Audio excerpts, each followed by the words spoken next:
Long ago, in a quiet town not far from the riverbanks, there lived a young woman named Chidima.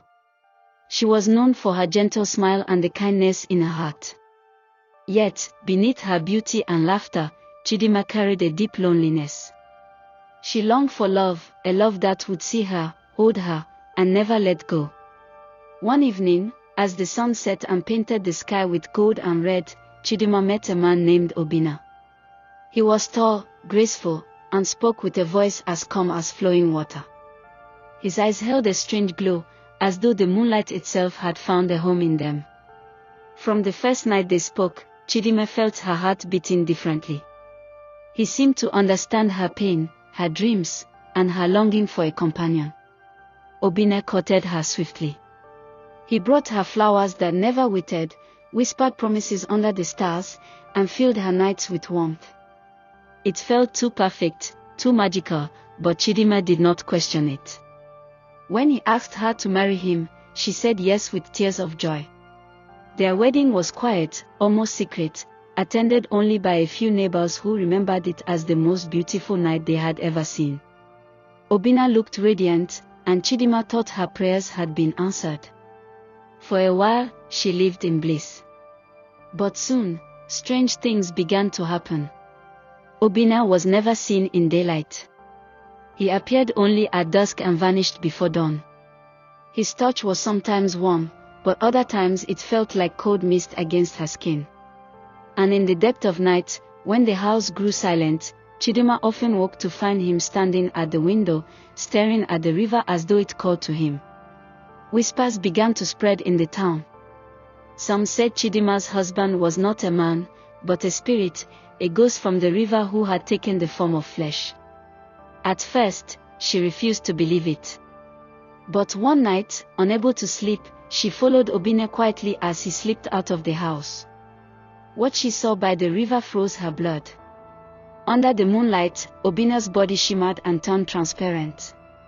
His reflection in the water was not that of a man, but of a restless spirit. His voice, when he spoke to the river, was hollow and filled with sorrow. He had drowned long ago, and yet his soul could not rest. Chidima stumbled back in terror. She was married to a ghost. When Obinna discovered that she knew the truth, he did not deny it.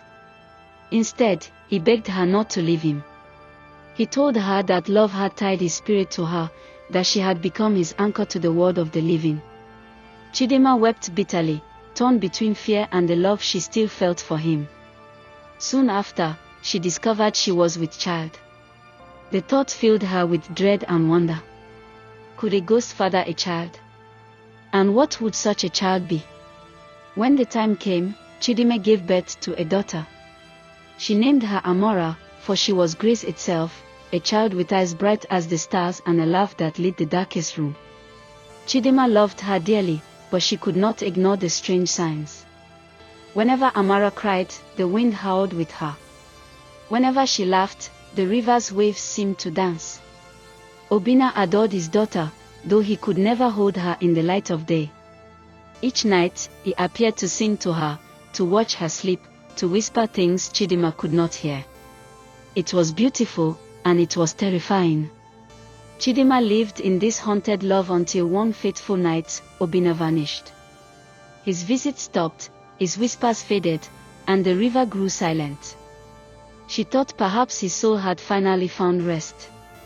She raised Amara alone, carrying both relief and sorrow in her heart. Years passed. Amara grew into a bright and beautiful girl. But on the night of her 12th birthday, the river stirred again. The celebration was simple, filled with laughter and the glow of candles. As Amara leaned forward to blow them out, Chidima noticed a mark glowing faintly on her daughter's wrist, a wave-like symbol that pulsed with light. That night, Amara dreamt of a man standing by the river. She described him to her mother the next morning. Chidima's heart stopped. It was Obinna. He was calling to their daughter now. The nights that followed grew unbearable. Amara would wake, trembling, her eyes glowing faintly like moonlit water. Chidima prayed over her, clutching her tightly, but she knew the truth. Obinna was not gone. He had returned, And this time, he wanted to claim what was his daughter. Desperate, Chidima went to the old priestess in the town. The woman was frail with age, her voice weak but still filled with wisdom. She told Chidima that the choice was no longer hers. Amara was bound by blood to both the living and the dead. Only she could decide where she belonged. Chidima returned home with fear pressing against her heart. And then, one night, the unthinkable happened. She entered Amara's room and found the window open, the curtains dancing wildly. The floor was wet with dripping footprints leading out toward the river. Amara was gone. Chidima ran with all her strength, her lungs burning, her heart breaking. At the riverbank, under the glow of a blood-red moon, she saw them. Obinna stood tall and ghostly, his hand gripping Amara's wrist. His form shimmered, half man, half water, his eyes burning with both love and hunger. "Leave her!" Chidima cried, raising the amulet the priestess had given her. It glowed faintly, trembling in her shaking hands. Obinna's voice roared like thunder. "She is mine. She carries my blood. You cannot keep her from me."